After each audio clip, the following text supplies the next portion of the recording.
5. Sige. Kayo na magno-notes for your team. Ayan. Anong grupo mo, Jay?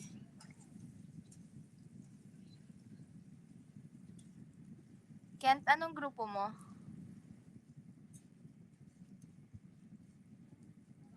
For... Check ko sa GC, wait. Sina lang. J ay 6. Wait lang. May group 1 na tayo. Nandito si Ian.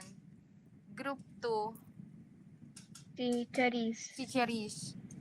Group 3, Tsaka si Dancil. Group okay, 3, nandito. wala pa. Magtawag ka nga sa group 3, be. Group Okay. 4, Ako pa nandito si wala. Kent. Sige. Group 4 na lang. Nandito si Jay para sa group 6.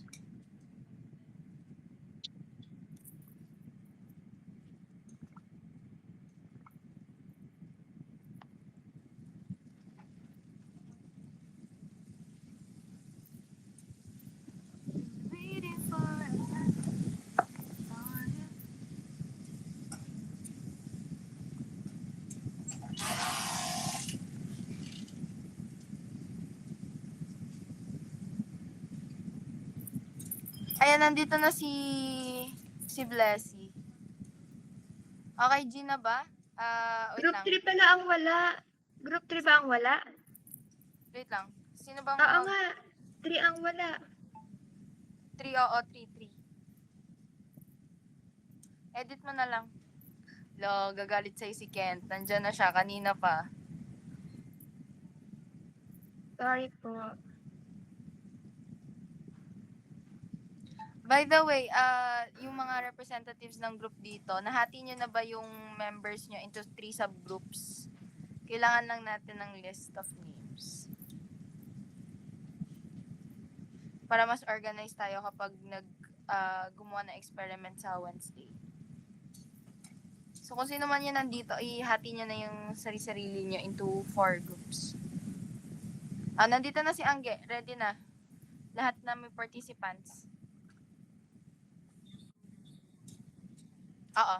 Hahatiin mo into 3.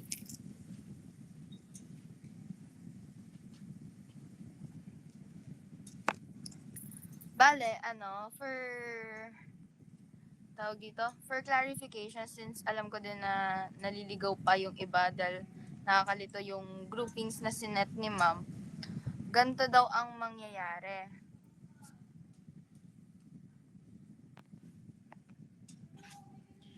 Sa groups nyo, ayan, magkakaroon tayo ng 3 subgroups. Tapos sa 3 subgroups na yon, ang subgroups 1, ang maggagawa ng experiment 1, ang subgroups 2, ang experiment 2, and ang subgroup 3, ang experiment 3. Tapos, may nabalitaan ba kayo kung ang sinabi ba ni ma'am magkakasama tayo? Like, magtutulungan ba tayo sa grouping? Meron ba?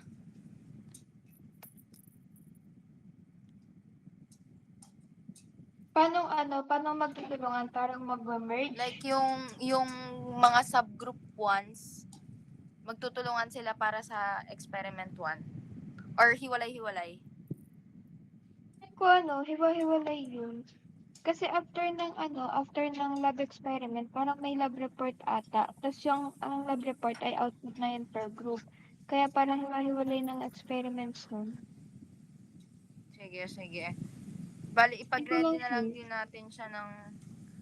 Kahit itanong na lang bukas, pero for now, i-ready natin na isa-isa. So, before we start with the paghahati ng... Pagkuha pala ng names ng bawat subgroups, naintindihan ba ng representatives dito kung paano yung magiging setup?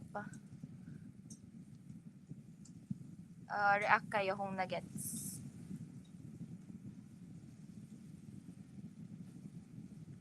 Yung iba ba, gusto nyo pa i-explain ulit kung paano yung magiging position ng subgroups? Okay na? Okay, sige. So, bale, Natalie, may open na docs ka ba dyan? Mag-o-open ako. Wait. Yung mga representatives dito, pasend ako ng subgroups nyo. Tapos yun yung pagduduktong-duktongin natin para makita kung ano yung mga sino-sino yung magkakasama.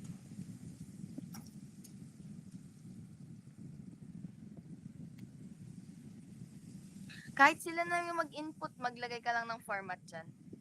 Okay. Well, experiment 1. Oo. Experiment 1, yung mga subgroup 1, tapos group 1, ganun. Iti-table ko na lang. Sige lang. Send mo sa GC para makapag-input yung representatives natin. Sige. Tapos, meron kasing confusion, lalo na dun sa, magkakaroon tayo ng 3 groupings. Yung quiz 1 and quiz 2, yun yung na-grupo na natin. Tapos alam ko meron na ding nasimulan yung iba sa pagsosolve. Kasi ang pasahan ng quiz 1 ay sa 30 na. Tapos, ang pasahan ng quiz 2, wala pang sinasabi, ang alam ko, to follow daw. Tapos, ang second groupings natin, which is itong laboratory experiments, na sa Wednesday gagawin daw lahat. Please remind your groupmates to bring PPEs. Sabi ni ma'am gusto niya daw may lab gown, goggles, ano pa ba yung sinabi Gloves. niya? Gloves, ayun. Sa mask. Mask, oo. So, ayun, kindly remind your members na kung wala man, di makahiram na lang sa baka meron dyan kakilala na may PPEs. So, ayun. Tapos, I'm gonna say this now, feel ko magkakaroon ng third groupings. Dahil magkakaroon tayo ng research for Gen Chem. Ang sa Gen Chem kasi ay, sabi ni ma'am, bawal daw maulit yung ang love goggles ko snorkel mask. Sige, pwede yan. Basta protected ang eyes. So, bale dun sa, di ba may research tayong gagawin sa chem? Ang binigay na topics ni ma'am ay 4 lang. And sabi niya, bawal daw ang repetition. So, most likely, magkakaroon tayo ng bagong groupings for that. Tapos, grupo ng 4. Naiintindihan ba, guys? Kailan kaya mag-ano si ma'am? Kailan kaya tayo magko-groupings? Kasi baka mamaya, Groupings for research? oo, kasi baka mamaya biglain tayo sa deadline. Hindi ba tayo ang gagawa daw ng grupo? Okay. Ang tanda ko kasi sabi ni ma'am tayo na daw ang gumawa, isasend na lang sa kanya yung list. Bali, not pa-send na sa announcement GCs para ma-input agad. Sige, ito na. Thank you.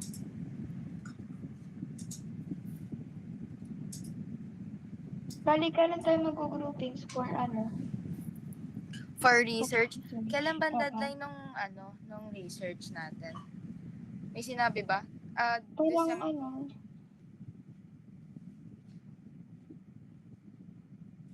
Ito, research choice only from the topics given to you. No repetition of topics in a class. Discuss among the class which topic will you design. Submit only December 16, 2024. Dito, ihahati pa natin ng O1 into 4 teams.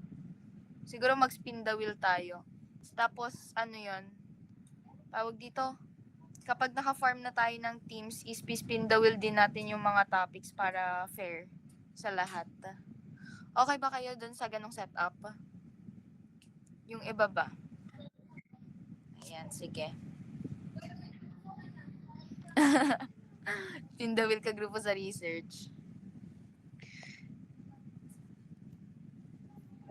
Wait lang. May need pa bang, may question ba kayo regarding the experiments para kung meron man baka naman masasagot na agad namin. Kasi Wednesday na daw to eh.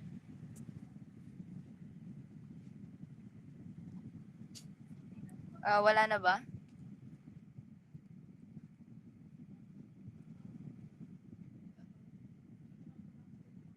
Okay, sige. So, I will dismiss this early. I've said my,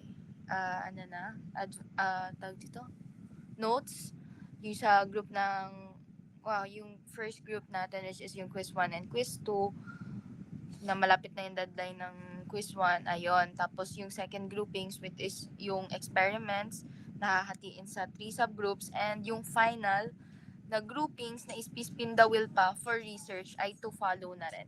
Siguro tomorrow or Wednesday, kapag nagka-time tayo, mag-meet uli for the, uh, tawag dito, for the groupings and the topics para masimulan agad kasi ang deadline nito ay 16. Ayun lang. May questions ba? React kayo ng... Hindi ko din alam kay ma'am. Tapos isang bagsakan.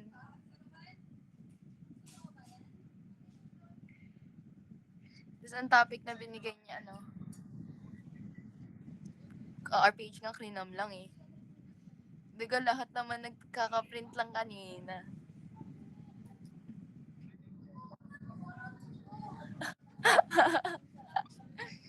Grabe. So, ayun lang. Thank you all for joining. I hope you disseminate this information to your group mates and pasabi yung magiging arrangement natin for the future activities sa GenChem. Thank you! Lovely po.